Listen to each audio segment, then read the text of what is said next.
It's a good quote. But he said that, and it stuck with me. Let's see, I was 19, and it stuck with me for 20 years. That's awesome. Yep.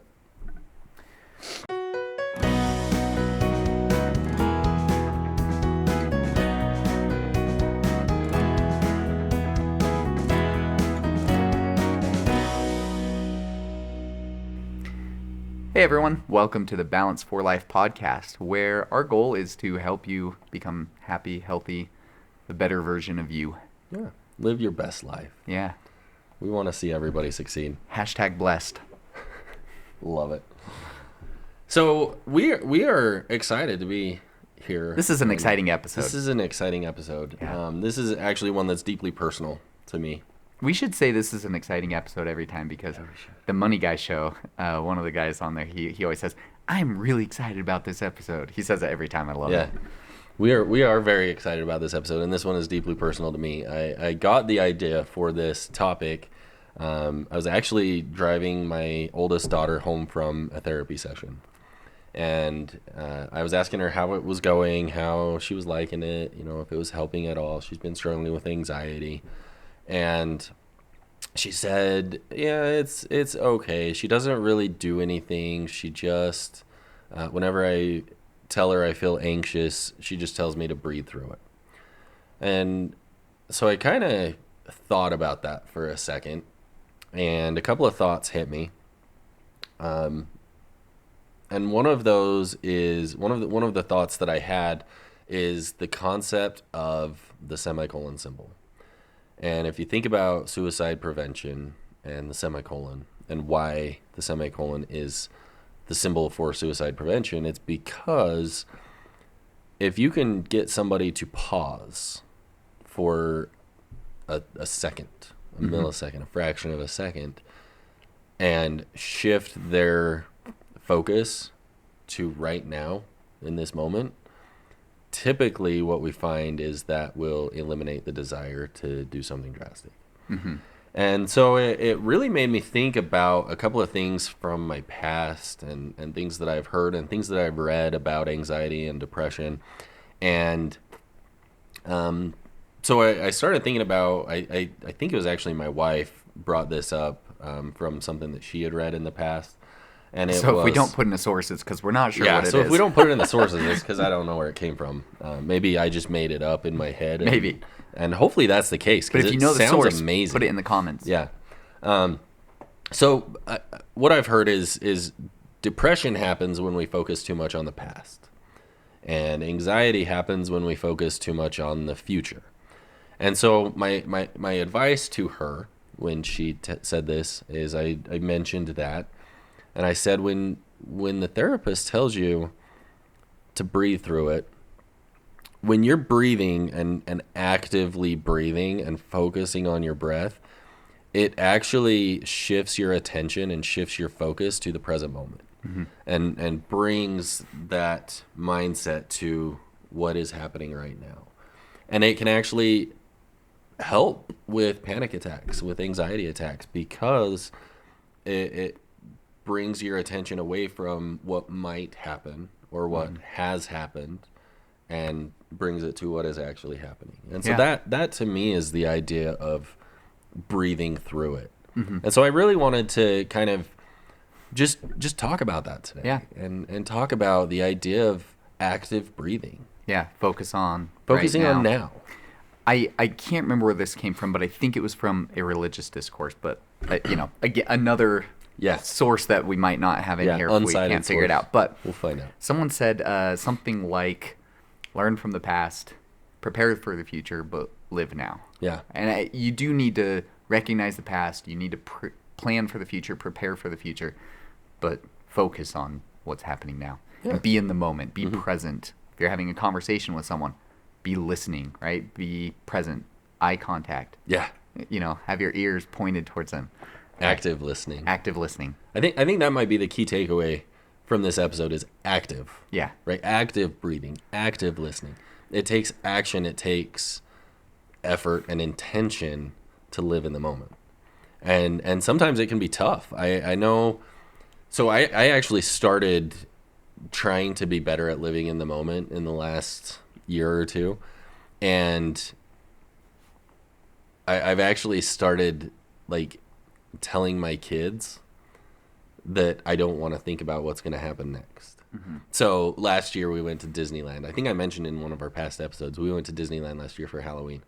And almost every single day we would be in the park and my son would say to me, what are we going to do tomorrow? We need to do this tomorrow. And I would tell him, I would say, look, I don't want to think about what we're going to do tomorrow. Because if we keep thinking about what's going to happen tomorrow, that's going to make this trip go by a lot faster. And I want to enjoy right now. Because if you think about it, if we're constantly thinking about, okay, what's next, then we're not really enjoying what we're doing right now. Yeah. And I think that's very important to remember that right now is very important. So true. Very wise words, Adam. If you guys ever detect a hint of like I'm making fun of podcasts and podcasters, it's not true. I'm just goofy. Yeah. So we can tend to be kind of sarcastic with one another. It's okay. yeah, we love it. Okay, so no, I think that's great advice, great thought. I just noticed that's a Warhead flavored energy drink, which is really cool. Watermelon Warheads. Yeah, The best kind of Warheads. there you go.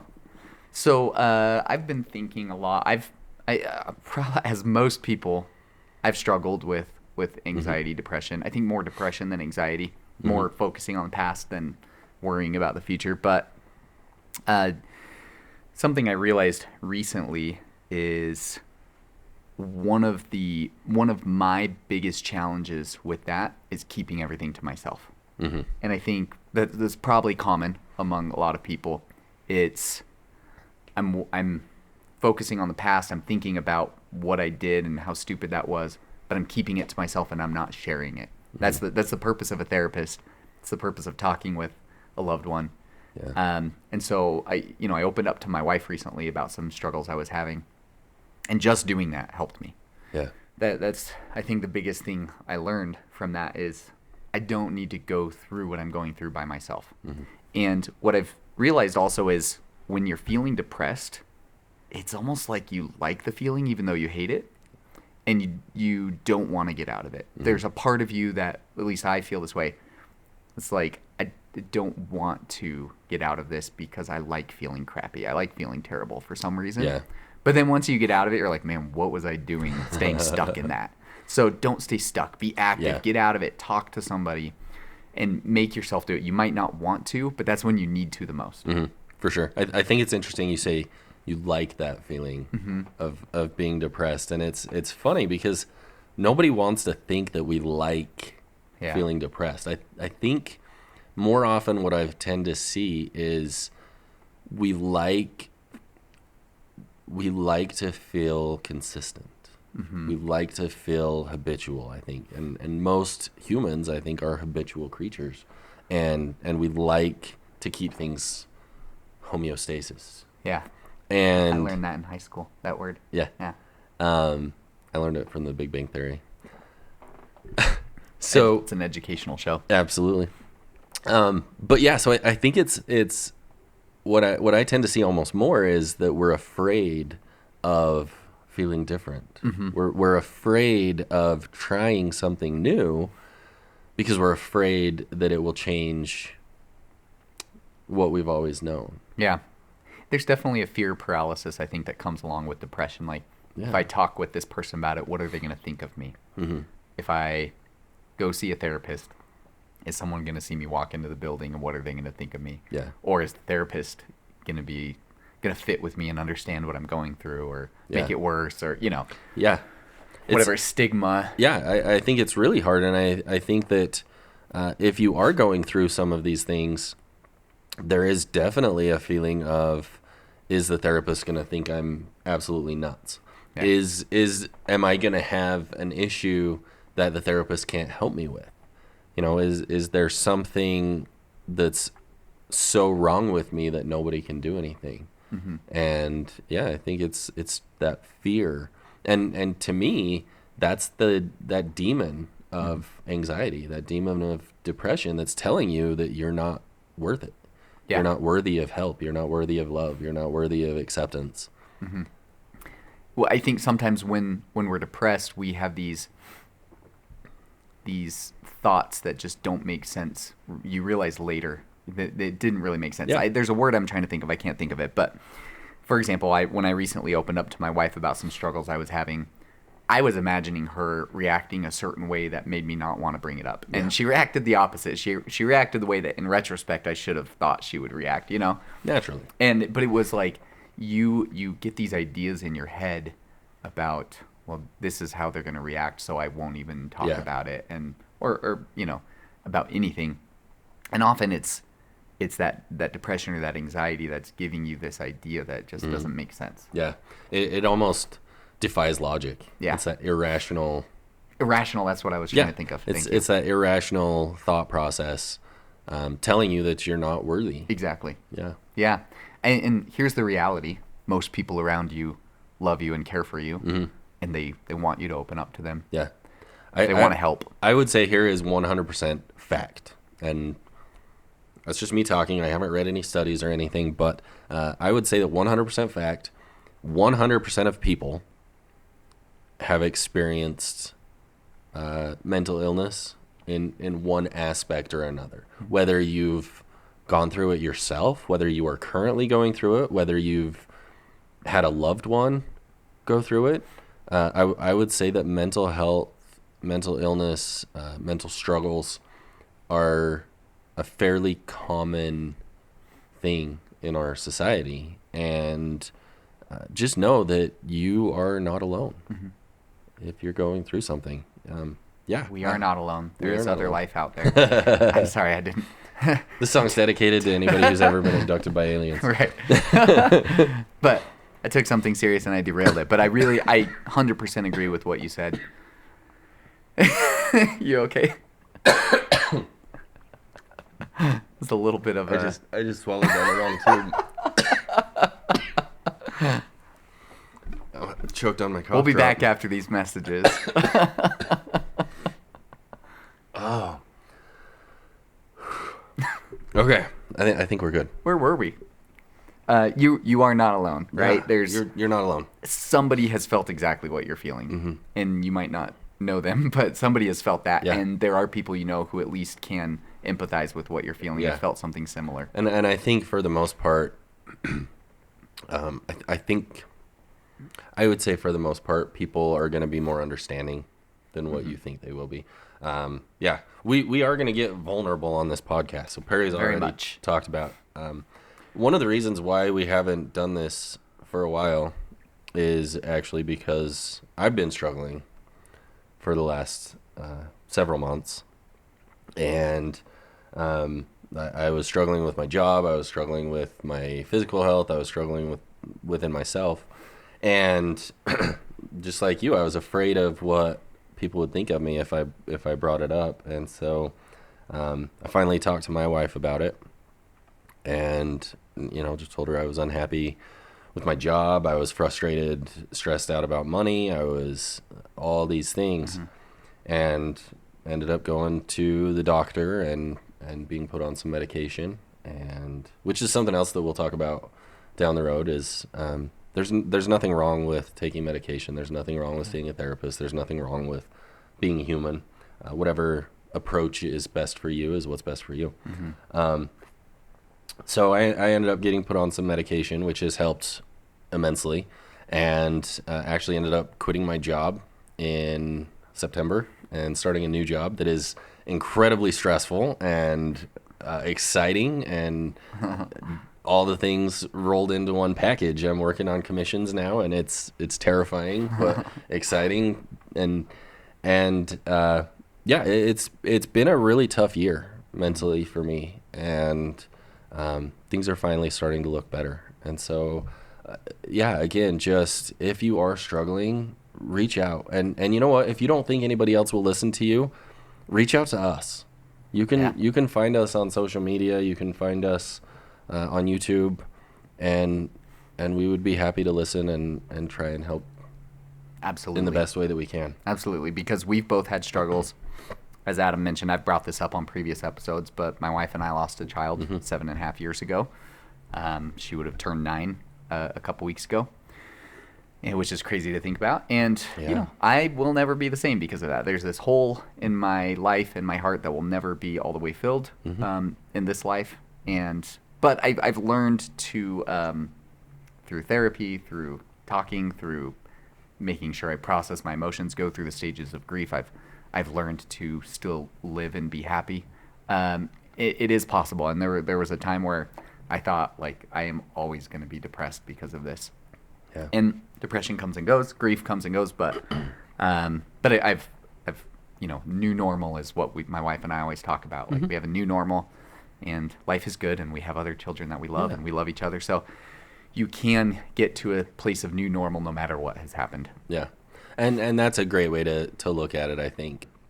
The last quote that I have on here, we're doing a lot of just talking today, but I do have one last quote that was said to me many years ago, and it was a guy that I knew from a support group way back when, and he would say, if you're standing with one foot in yesterday and one foot in tomorrow, all you're doing is crapping all over today. and I think that's so. Did he say crapping?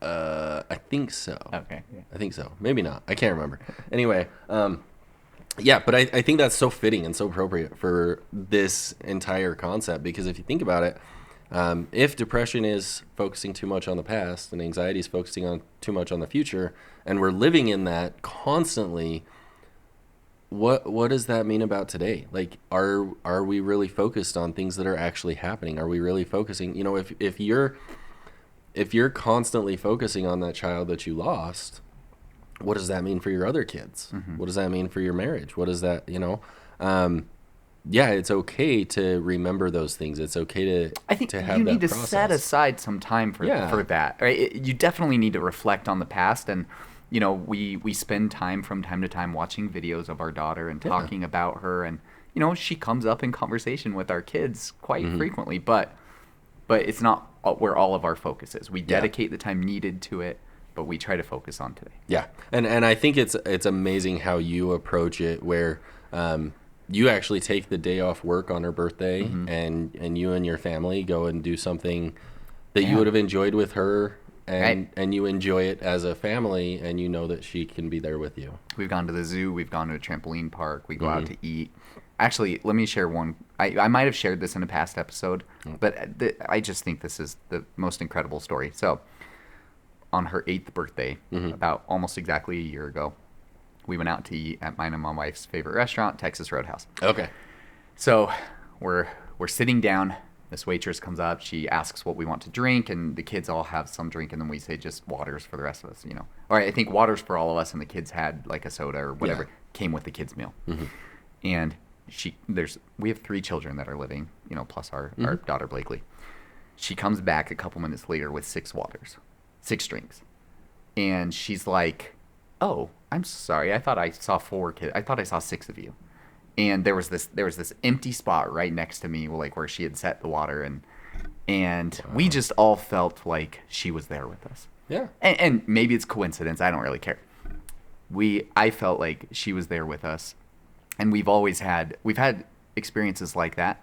I think it was exactly 1 year after the day she died. We went to the zoo, and like all the animals kept coming up to where we were. Like we were standing at the glass where the lions were, and these lions just like came and sat down, like just laid down right on the other side of the glass. Just really cool stuff. So we definitely feel like she's with us, like her presence is there with us, and so doing those things to honor her just always kind of brings that out. Yep, and I think that's an awesome way to remember, like you said, reflect on the past, right? Yep. We want to remember the past, and we want to learn from the past. We want to think about the future. We want to prepare for the future. We want to, do our best to make the future better. But we need to have our focus in right now. Yeah. And we definitely need to remember the things that are happening right now, because we don't want to just forget about right now and waste our life. I would even say, like, if you wanted to put percentages on it, maybe like 10 to 15% on the past, 10 to 15% on the future, And 70 then, to 80%. What's the math? Yeah. Yeah. 70 to 80% on the right now. Good, Yeah. good, quick math, man. I was testing you. That's the first test. I will not call you that.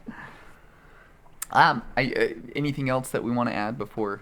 No, I Closing it up? think that's This is a good pretty episode. much what I wanted to talk about is just if you are struggling, bring it to now. Focus on now. Think about what's actually happening right now. I had this conversation with my wife all the time. She gets so worried about the future, so worried about the past.